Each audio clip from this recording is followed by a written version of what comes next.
y'ivyo dusoma mu nkuru nziza Yesu Kristu nk'uko tuyishikirizwa na Luka mweranda.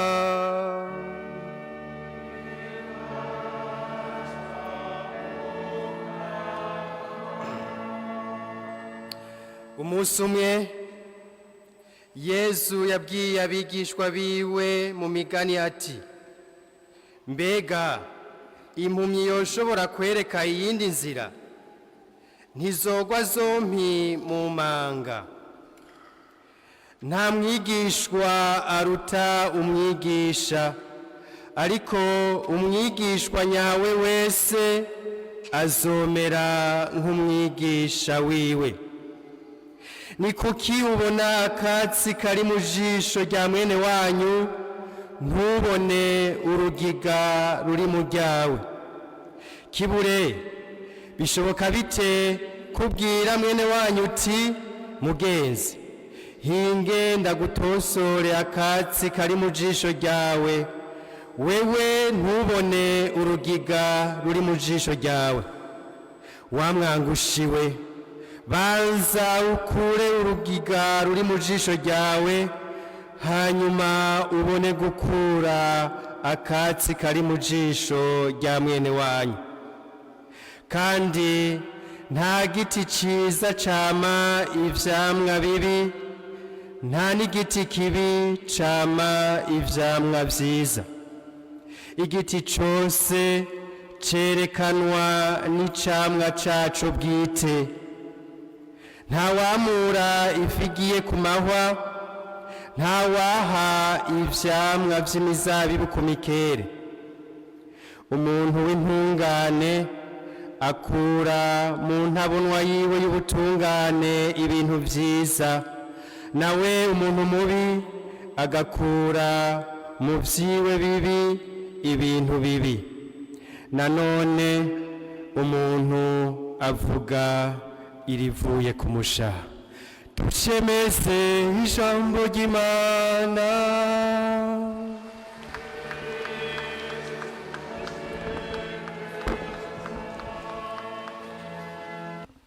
Ni kuki ubona akatsi kari mu jisho rya Mwenewanyu, ntubone urugiga ruri Muryawe? Bavukanye dusangiye ukwemera, mwaje muri iyi ngoro y'Imana kuri uyu munsi w'umukama ugira 8 wo mu mwaka usanzwe ce. Bakunzi mwese muri ko muratwumviriza hirya no hino, kugira ngo dusangire ibyiza umukama yatugemanirije uyu munsi. Nimusangwe amahoro ya Kristo mwizero wacu adatetereza.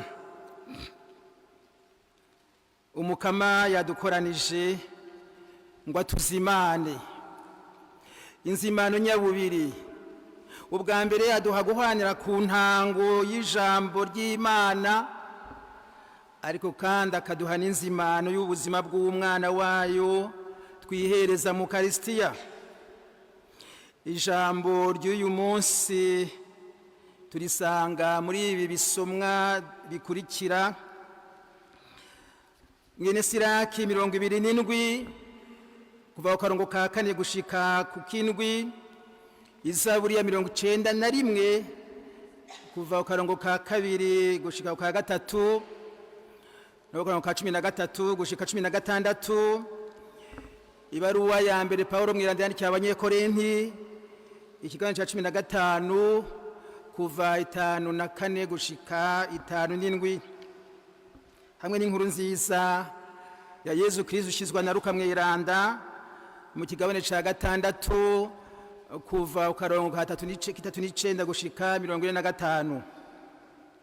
Ntaworeka rero gushira imbere ubukengurutsi narirya Ukaristiya, iryo jambo risigura ugukenguruka.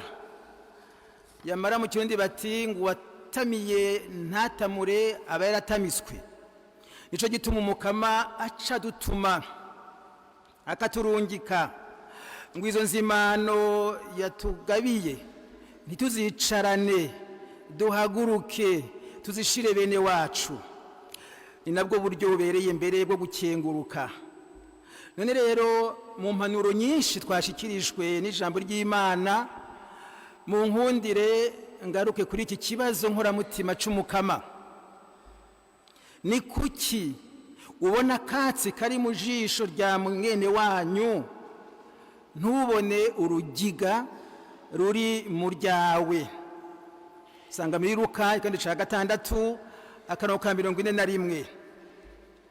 Mbanzi ndabibutse yuko iyo nyigisho iza yoga kuyo Yesu yari yashikirije imbere abigishwa biwe, ababwira ati ntimucire abandi urubanza niho na mwebwe batazorubacira, ntimucire igihano abandi niho namwe batazogicirwa. Luka 6:37. Aho rero Yesu yarahejeje kubasaba agira ati nimube abanyakigongwe nk'uko so wanyu wo mw'ijuru ari umunyakigongwe. Luka 6:36. Bavukanyi mu bidusubiza inyuma mu nzira y'ubweranda, hari nyifato igayitse yo kurondera kwishira hejuru y'abandi twitwaje imvo zitandukanye, harimwo iyo kwifata rweranda tugakengera abandi tubanje kugwiza n'ubusa amahinyu n'amanegurwa vyacu, tukibagira ko tuba tumeze nk'impumyi ifise mu jisho urugiga ruyibuza kubona neza, gutyo ntishobore kwereka inzira iyindi mpumyi. Iyo tubonye utwo tunenge twa bene wacu, kenshi ico dukora twihutira kutwanda hirya no hino ngo twerekane ko nyene utwo tunenge ari mubi. Ivyo tukabikora tubanje kwishira mu kibanza c'aberanda nk'uko twebwe womengo nta mahinyu dufise. Uko kwihutira kubona ibitosi biri mu buzima bw'uwundi tugaheza tukamukwiza agahinga, nivyo ijambo ry'Imana rishaka kudufasha kwirinda, kuko muri twebwe twese nta numwe abuza amahinyu mu buzima bwiwe, nta numwe yamara kandi yitiranwa nayo. Igisomwa ca mbere twumvise kiradukebura kuri iyo ngendo igayitse. Tumaze iyi ndwi yose tuzirikana igitabo ca mwene Siraki, igitabo c'ubwenge, kandi n'indwi yose igira 8 dutanguye uyu munsi nico tuzoshishikara twihereza mu kwemera. Mu gisomwa ca mbere dusanga mu ico gitabo ca mwene Siraki yadushikirije mu cinjana ca 2 imbere y'amaza ya Yesu, aho yandikira abayahudi bari mu ntara zavuga ikigireki icyo gihe. Yaduhaye impanuro akoresheje ingereranyo zitatu: akayunguruzo, umubumvyi n'igiti c'ivyamwa. Mu mico y'abayahudi zari imvugo ngereranyo bari bamenyereye. Ego cyane imvugo y'akayunguruzo yakoreshwa bayerekeza ku nzahabu bacisha mu kayunguruzo kugira ngo bayiyungurure, bayicekere, hanyuma bagumye inzahabu, ibikumbi navyo babite. Hakabangeranyo y'umubumvyi nawe nyene yarakoreshwa, mbere yoyo bayikoresha bayiroresha ku Mana, yo yabumvye mu kurema igahingura umuntu. None rero iyo ibumba riciye mu muriro, riciye mu ifuru, barashobora kubona ko umubumvyi yakoze neza canke nabi. Hakaba n'ingereranyo nojya nk'igiti camwa ivyamwa navyo nyene, nayo nyene yari imvugo isanzwe na Yesu arayikoresheje agira ati nta giti ciza cama icamwa kibi nk'uko ata giti kibi cama ivyamwa vyiza. Mu yandi majambo uzokimenyera ku vyamwa vyacu. Be twanavyumvise no mw'Izaburi y'uno munsi badusomeye banatumura uko ico camwa ico giti ni kigazi ni sederi yo muri Libani. Umwanditsi rero yashatse kwigisha ko akari mu ndiba, akari mu ntimatima y'umutima wa muntu gaserurwa n'amajambo asokorora n'amajambo amuvamwo. Niyaba afise umutima w'indanga, mu kanwa kiwe hazovamwo amajambo y'iteka, amajambo yubaka, kuko yikwije ubuntu. Kujya ku giti ciza kimenyeshwa n'ivyamwa vyiza. Umwanditsi yashatse guhanura kwigengesera mu mvugo yacu, kuko ariyo ihishura akari ku mutima. Na Paul Mweranda azokwigisha abanyefeza bakebura ko hatogira ijambo na rimwe ribava mu kanwa, ndetse ijambo ryiza ryose rishobora kuremesha mu gihe bikenewe, rikagirira neza abaryumviriza. Agashishikara agira ati, ibitutsi, umwikomo, ubukazi, ishavu, induru, ugutyoza Imana n'ibibavemwo hamwe n'akabi kose. Ati, ntimushavuze, mutima mweranda yabashize ko ikimenyetso ku munsi w'urukiza. Abanyefezi 4:2 gushika 3:2. Uwo mutumwa mu kigabane ca 5 c'iryo kete y'abanyefezi agira ati, amajambo ateye isoni, amajambo ataroranye, ibijajuro bitameze ko, navyo nyene ntibikwiye na gato. Ati, ahubwo mu kibanza cavyo muravuga amajambo yo gushimira Imana. Abanyefezi 5:4 gushika kuri 5. Mu Banyakorosi naho mu kigabane ca 3 akarongo ka 17, Paulo Mweranda ati, ivyo muvuga vyose, ivyo mukora vyose, murame mubigira ku izina ry'umukama Yesu. Mu Banyagalati kigabane ca 5 akarongo ka 25, uwo mutumwa asozera agira ati, ko tubeshwaho na mutima, nituyoborwe na mutima nyene. Bavukanyi, kuva tubatijwe twarasangiye iteka na Kristo, dutorerwa kumwigana hose no muri vyose, mu kuvuga nkawe, mu kugenza nkawe, no mu gukora nkawe.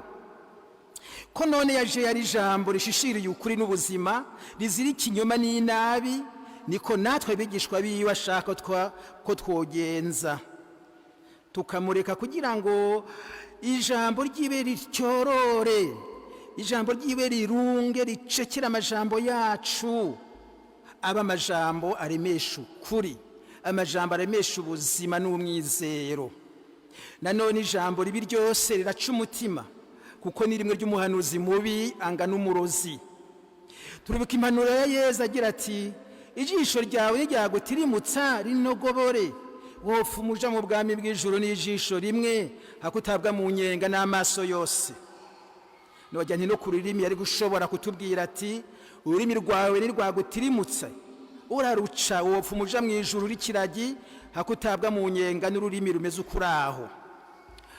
Umutumwa Yakobo nawe mu kigabane ca 3 akarongo k'9 agira ati, ururimi nirwo duhezagiza umukama ari we dawe wa twese, ariko kandi nirwo tuvumisha abantu baremanywe agashusho k'Imana. Yakobo 3 akarongo k'9. Mu isomwa ca mbere umwanditsi niwe atubwira handi agira ati, ijambo ryiza ritugwiriza abagenzi, imvugo nziza igwiza abagenzi, ururimi ruvuga neza rukagwiza imigenderanire myiza. Mwene Siraki 6 akarongo ka 5. Ahandi naho mu kigabane ca 20 akarongo ka 5 akagira ati, hari uwinumira ugasanga niwe mwitonzi, hakaba n'utera iseseme kubera amajambo yiwe mabi. Mwene Siraki 20 akarongo ka 5. Bavukanye impanuro y'uwo mwanditsi Mweranda uyu munsi natwe yodufasha kugira ngo twame twigengesera mu byo tuvuga. Mu nkundire tubirabe mu ntambuko zitatu. Ubwa mbere, iciza c'ijambo ryiza, iciza c'ijambo ryiza. Mu ngabire Imana yatuvotoreye mu kuturema harimo gushobora kuvuga, kuyaga n'abandi dukoresheje ururimi, maze tugaserura ikiri ku mutima no mu bwenge. Nanone hari abantu hama ikiyago. Ijambo ryiza rero iyo ritumbereye ukuri, iryo jambo rirahimbara, iryo jambo riraremesha. Twibuke igihe cyose tuja gusuhuza abari ku musego canke ababuze ababo canke abari mu ibohero, tukabasigira akajambo keza. Ijambo ryiza riraremurura, ijambo ryiza riratanga umuco, ijambo ryiza riragorora, ijambo ryiza risubiza umwizero. Mwene iryo jambo riva ku Mana, iryo dutegerezwa kuturanga mu rugendo turiko, kuko twahamagariwe kuba basangiye urugendo kubw'ukwizigira, nkuko umuvyeyi wacu Papa uyu mwaka bidusaba, muri mwaka wa yubile y'imyaka 2025 Eklezia yigira amaze y'umukama wacu Yezu Kristo. Ubwa kabiri, ururimi rushobora kuba inkota y'ubugi bubiri. Naho ururimi rushobora gusokorora amajambo y'iteka, ni nako rushobora gucira umuriro, maze ijambo aho gukiza, aho kuremesha, aho gutanga umuco rikica.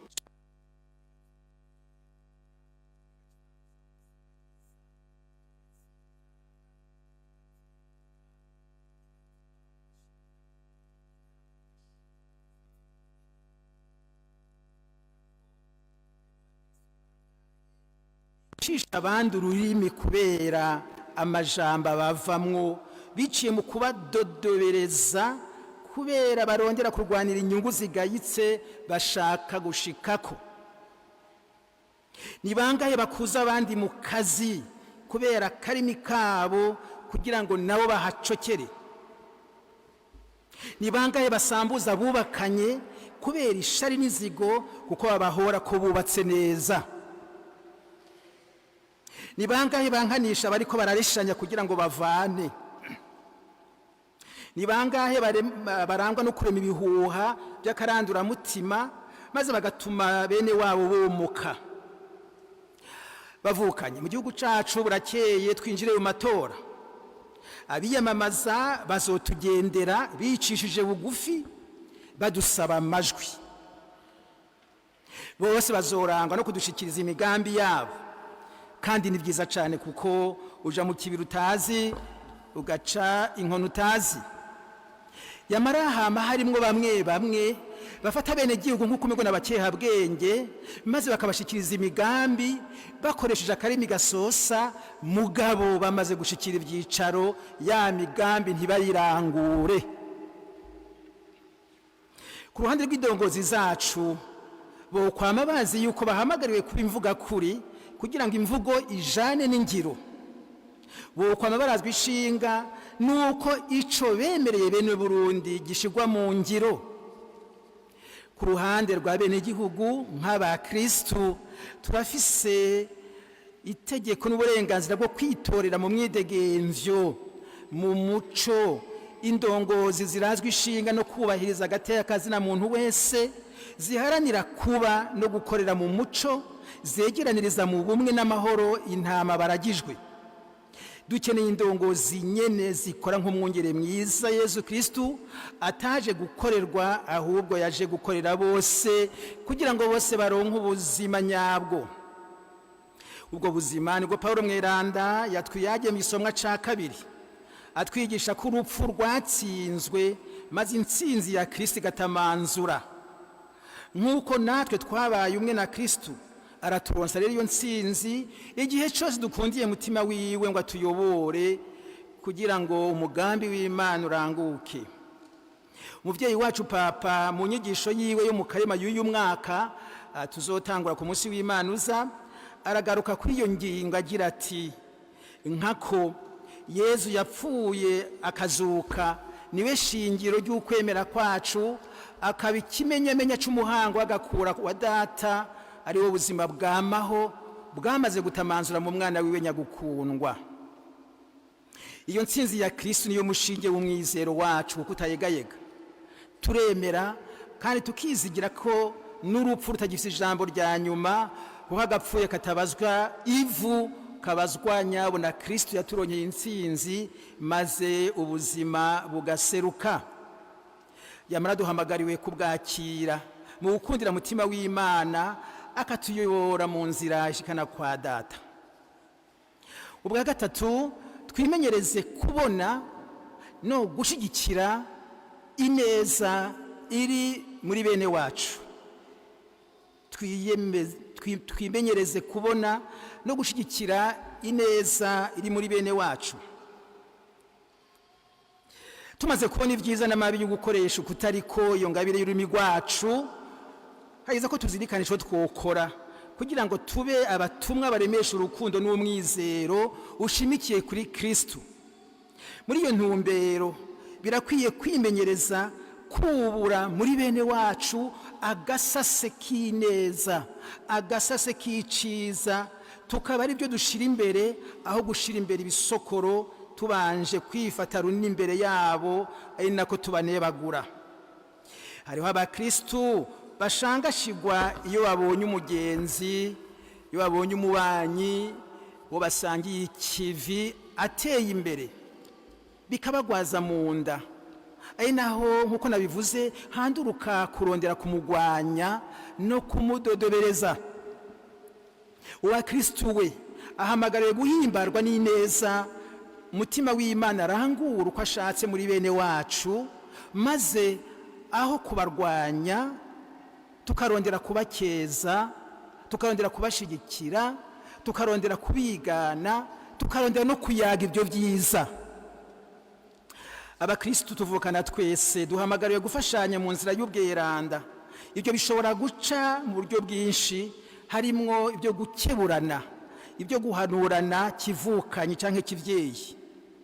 Tubigira kuko tutitiranye umucumuzi n'amagara make yiwe. Tubigira kuko we muvukanye tumugumanira umwizero. Iyo ni ingendo yo gukeburana ititiranwa no kubanza kumara amazi uwundi, ukumukura agashambara, ukumwitiranya n'ivyamugoye. Ico gikorwa kugira ngo kibe ingirakamaro nuko kirangurwa mu rukundo, mu kuri no mu butungane. Kuko impanuro ishika ku mutima wa nyene kuyihabwa iyo itanganye urukundo. Kuko ukuri kutagira urukundo kurica, ukuri kubuzemwo ubutungane kugakomeretsa. Uguhanuranya kuri rero bisaba kwirinda gufata ijambo uri kururumbwamwo n'umucanwa w'ishavu. Banza utekane, ntufate ijambo utabanje gusaba umutima w'Imana ngo agufashe kuri cirya nino, ngo utore amajambo abereye muri uyo mwanya n'uburyo bubereye bwo kurivuga. Wirinde kurisokorora mu mwanya atari wo, mu kibanza kitabereye, imbere y'abadakeneye kubyumva. Uhanura ushishikara umugirira neza, ntabone ko agomba kumugirira nabi. Ari nako kandi umusabira, kuko intumbero ufise mu kumukebura ni ukumufasha guhinduka kuba mweranda, si ukumukomeretsa namba. Hanyuma nawe ugerageze guhinduka, ico muvukanya atashitseko ugishikeko wewe. Ico gihe rero impanuro yawe izoba ngirakamaro, kuko yakuranye urukundo kandi nawe yagufashije. Ariko kandi utanga impanuro ntubi ntagondwa hageze yuko nawe uhanurwa. Bavukanye, kugira ngo rero twirinde kubona Akatsi kari mu jisho rya mwene wacu, nuko dutsinda muri twebwe ingeso yo kuba babwibone. Bamwe barangwa no kwishira imbere, kwita imbere, babanje gushira hasi bene wabo. Nkako umunyabwishime, inabi iri muri we mu maso yiwe ayiranza ku ruhu rw'amazi, kugira ngo ntimubuze kuguma yikuririza yita imbere. Ineza iri muri we arondera kwigagamisha ngo bose bayimenye, baheze bayivuge. Yamara inaba abonye ku bandi yihutira kuyanda hirya no hino, abanje kuzimanganya ineza yabo ngo nibahave nabo bamenyekana. Mwene abo bantu bavukanye nawe gusabira, kuko baragwaye ingwara no kwita urusina rw'umutima. Inzira yo kugwanya ubwibone ni ukwiga kuba ncabugufi.